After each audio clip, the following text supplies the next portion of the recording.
Hello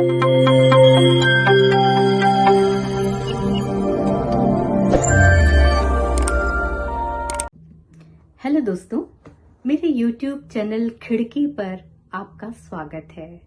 आज हम बात करेंगे एक किताब पर। इस किताब का नाम है द लिटिल प्रिंस और इसके लेखक हैं आंतुआन दे सेंट-एक्युपेरी। सेंट-एक्युपेरी जिनको उड़ान भरने का बहुत शौक था, उन्होंने यही पेशा भी अपनाया। वो पायलट रहे और 1944 में विश्व युद्ध के दौरान वो हमला करते रहे और एक दिन आसमान में ही लापता हो गए। कल्पनाशीलता भी उनकी अद्भुत थी। उन्होंने कई किताबें लिखी, लेकिन ये किताब द लिटिल प्रिंस ये विश्व की सभी महत्वपूर्ण भाषाओं में अनुदित है। मूलतः ये फ्रेंच में लिखी गई और इसको हर वर्ष लाखों लोग खरीदते हैं, पढ़ते हैं। इस किताब में जो कथावाचक है, जो लेखक है, वो पायलट ही है। उसका विमान दुर्घटनाग्रस्त होके सहारा रेगिस्तान में गिरा है और अचानक से उनकी भेंट एक नन्हे लड़के से होती है। वो उन्हें राजकुमार सा लगता है। उसके गोल्डन बाल रहते हैं, सुनहरे बाल, और वो उनसे प्रश्न पूछता है। उनसे वो कहता है कि क्या आप मेरे लिए भेड़ बना देंगे। दरअसल जब ये पायलट छोटे थे तो इन्होंने भी कहीं एक किताब में पढ़ा था कि अजगर जो है वो किसी जंतु को निगल लिया और वो 6 महीने सोता रहता है खा के। तो वो चित्र इनके दिमाग में था बचपन में। तो उन्होंने एक चित्र बनाया और फिर जब दिखाया बड़ों को तो बड़ों ने कहा कि ये तो टोपी है। अब वो बताना चाहता था कि नहीं, ये टोपी नहीं है, इसको ध्यान से देखो, ये अजगर है और अजगर के पेट में हाथी है। वो मैं चित्र आपको दिखाती हूँ।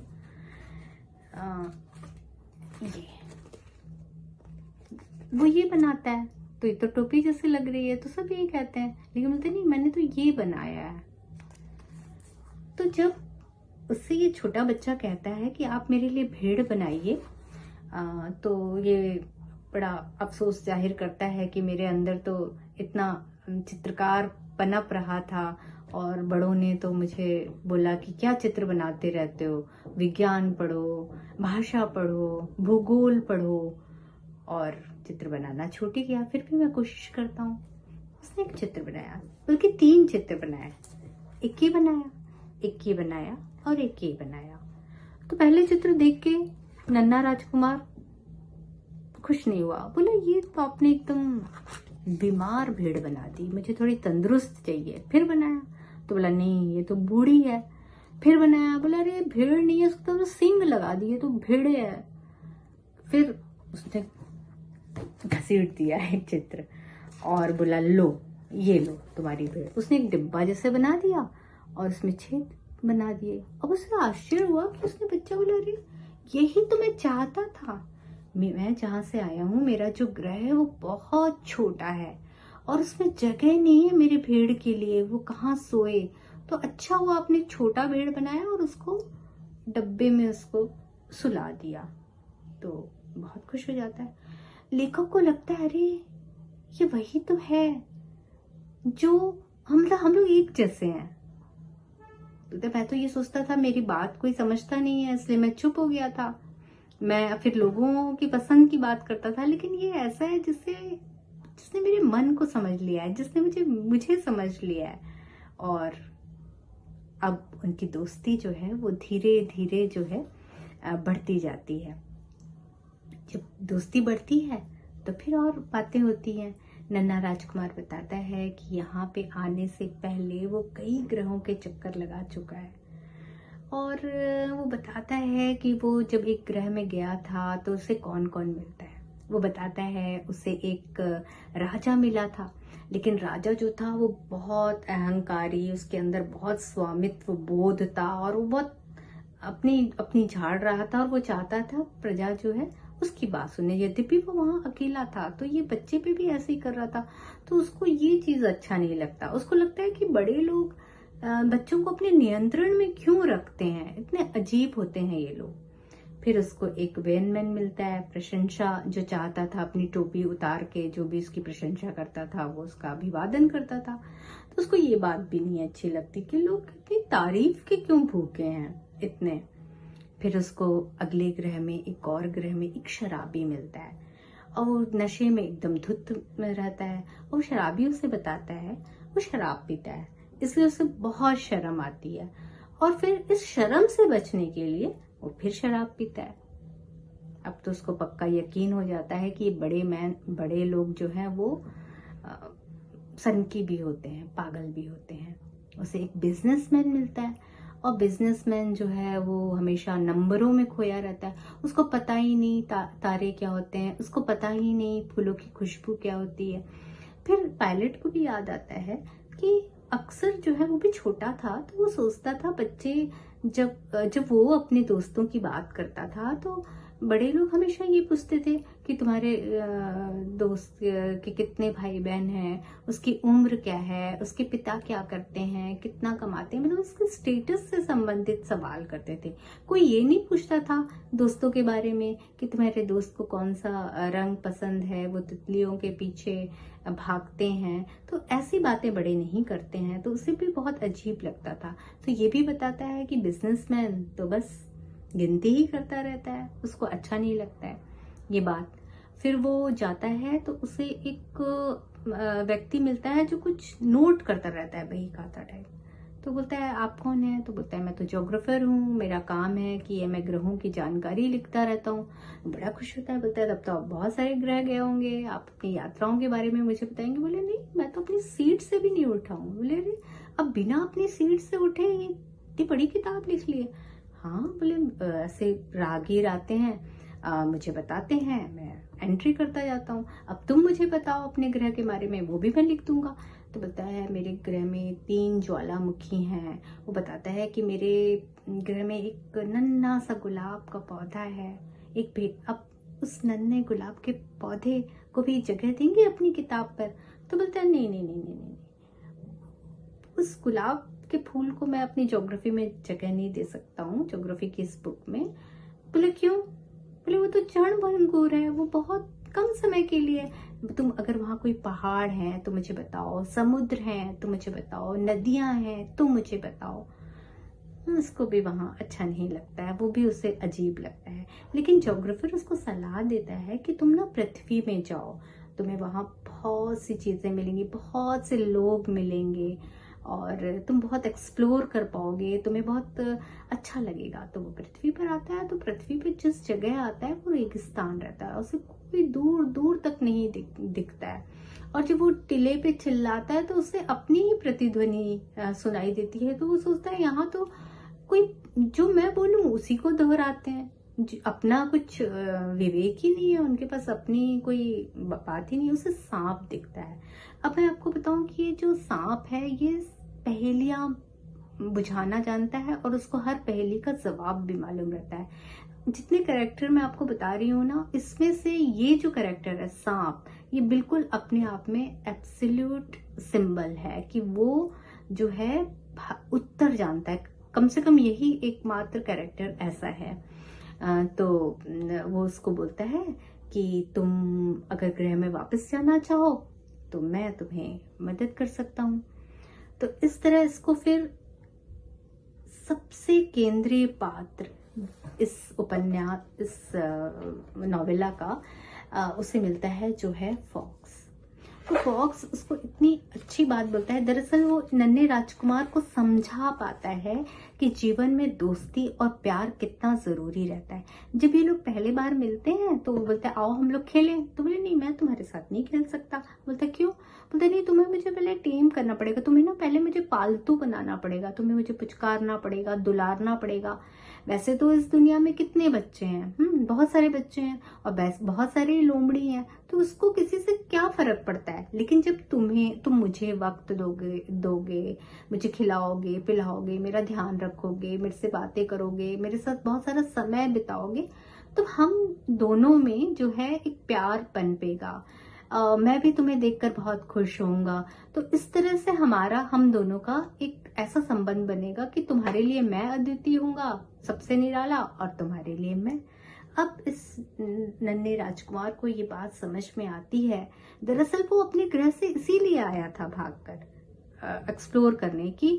वो एक गुलाब का पौधा को बहुत छोटे से पाला रहता है, बहुत उसका ध्यान रखता है, उस पर समय समय पर पानी डालता है, उसको आंधियों से बचाने के लिए उसको कवर करके रखता है। फिर उसे धीरे धीरे लगता है ये गुलाब जो है बड़ी डिमांडिंग होती जा रही है, और ये बड़े इसके नखरे हैं, और ये बताती है कि पूरी दुनिया में ये इकलौती है अपने जैसी।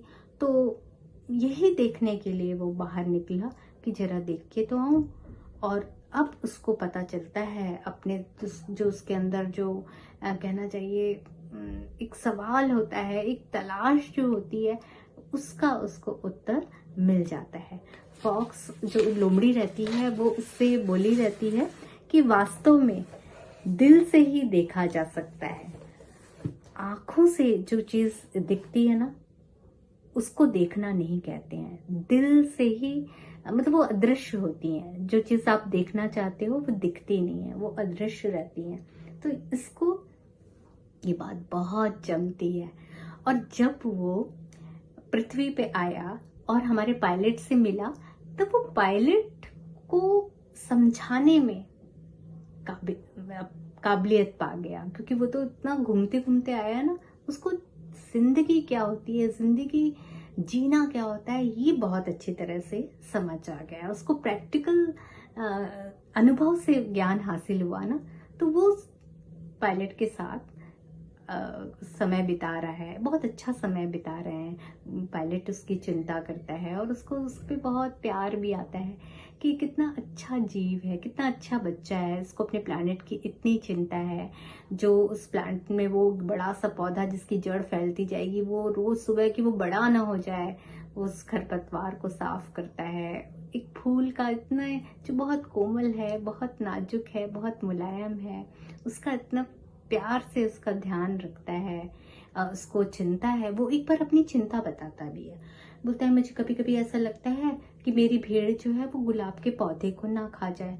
तो बोलता है अच्छा, ऐसा अगर तुमको डर लगता है तो मैं एक खूंटी बना देता हूँ, तुम अपनी भेड़ को बांध कर रखना। तो बोलता है अरे ये क्या बात हुई, एक प्यारी चीज को बचाने के लिए, जो मुझे बहुत प्यारी है गुलाब, उसको बचाने के लिए मैं दूसरी प्यारी चीज को बांध लूं। बोला नहीं नहीं नहीं नहीं, मैं ऐसा नहीं कर सकता। फिर वो उसका हल भी बताता है, बोलते मैं ना आसमान में दिखता हूँ तो मुझे तारे दिखाई देते हैं, तो मैं समझ जाता हूँ कि मेरा तारा सुरक्षित है। फिर मुझे दूसरा तारा दिखता है तो मैं समझ जाता हूँ कि मेरी भेड़ सुरक्षित है। फिर बातों बातों में वो यह बात भी कह देता है कि मैं जब यहाँ से चला जाऊंगा अपने ग्रह वापस, और तुम्हें मेरी याद आएगी, तो तुम आसमान में देखना, तुम्हें तारा दिखेगा तो समझ जाना कि मैं सकुशल हूँ। और वो दिन आता है जब दोनों बिछुड़ जाते हैं। इसको अपने ग्रह वापस जाने के लिए सांप डसता है, और ये जब अपने ग्रह वापस जाता है तब तो ये उसी को ढूंढता फिरता है कि कहाँ गया मेरा नन्हा राजकुमार। हर किसी से पूछता है क्या तुमने ऐसे बच्चे को देखा है, क्या तुमने ऐसे बच्चे को देखा है। और फिर उसको याद आता है और वो आसमान में देखता है तो उसे एक टिमटिमाता हुआ तारा देता है। दरअसल ये किताब जब लिखी गई तो विश्व युद्ध चल रहा था, और विश्व युद्ध जब चल रहा था, जो मानवता थी वो कहीं, जैसे रेगिस्तान में लोग पानी ढूंढते हैं, प्यासे ढूंढते हैं, वैसे लोग मानवता को ढूंढ रहे थे। तो इस रेगिस्तान में एक पानी का कुआं भी ढूंढते हैं इन लोग, और उसमें पानी मिलता है, जो ये बात बताता है कि यदि आपको आपके प्यास बुझानी है तो आपको उसको ढूंढना पड़ेगा, वो कहीं छुपा हुआ है। तो इस तरह से ये जो नॉवेला है ये बहुत गंभीर अर्थ भी है। इसमें जो कैरेक्टर हैं मैं आपको फिर से दोहराना चाहूँगी। रोज जो प्रेम का प्रतीक है, स्नेक तो आप कह सकते हैं कि जीवन और मृत्यु के बीच खड़ा है, मृत्यु शाश्वत सत्य है। जो लोमड़ी है वो बताती है कि प्यार क्या होता है, और किसी को यदि देखना हो तो दिल से देखो। राजा है जो स्वामित्व बोध, अधिकार जताना चाहता है। वेनमैन है, एक शराबी है, बिजनेसमैन है, जोग्राफर है, और भी कई कैरेक्टर हैं जो मैं आपको नहीं बता पाई। तो आपको अगर जानना है तो आप इस किताब को खोजिए और पढ़िए, आसानी से उपलब्ध है। और इस किताब को आप जिस भी नए लोगों से मिलिए जो किताबें पढ़ने के शौकीन है और नहीं भी हैं, उनको भी दिखाइए, चित्र जरूर दिखाइए। मेरी मानिए तो आप बस एक पहला चित्र बता दीजिए कि ये टोपी नहीं है, इसमें सांप ने निगला है एक हाथी को। तो बस उस चित्र को देख कर, वो जो पन्ना है ना, उसको देख करके किसी के मन में इस किताब को पढ़ने की इच्छा पनप जाएगी, कौतूहल, और उसे लगेगा कि वो कब अंत पेज में पहुंचे। ऐसा ही होता है इस किताब को जब मैं उठाती हूँ तो मैं शब्दों से ज्यादा इसके चित्रों में खो जाती हूँ। और इसके चित्र को जो है वो एंटोनी डी सेंट एग्जुपेरी ने ही बनाया है। किताब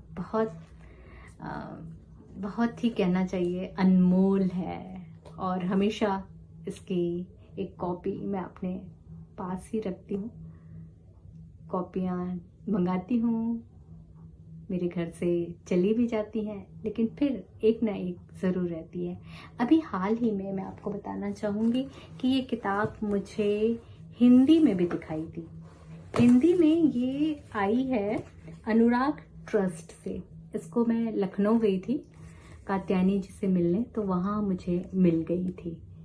तो आप देखिए अनुराग ट्रस्ट की में यदि ये मिल सकती है तो इसे पढ़िए। इसका अनुवाद किया है इस हिंदी किताब का डॉक्टर लाल बहादुर वर्मा ने। लेकिन आप अगर इस किताब को पढ़ेंगे तो ज़्यादा मजा आएगा, क्योंकि इसका पेपर बहुत अच्छा है, थोड़ा मोटा है, और इसके रंगीन चित्र हैं।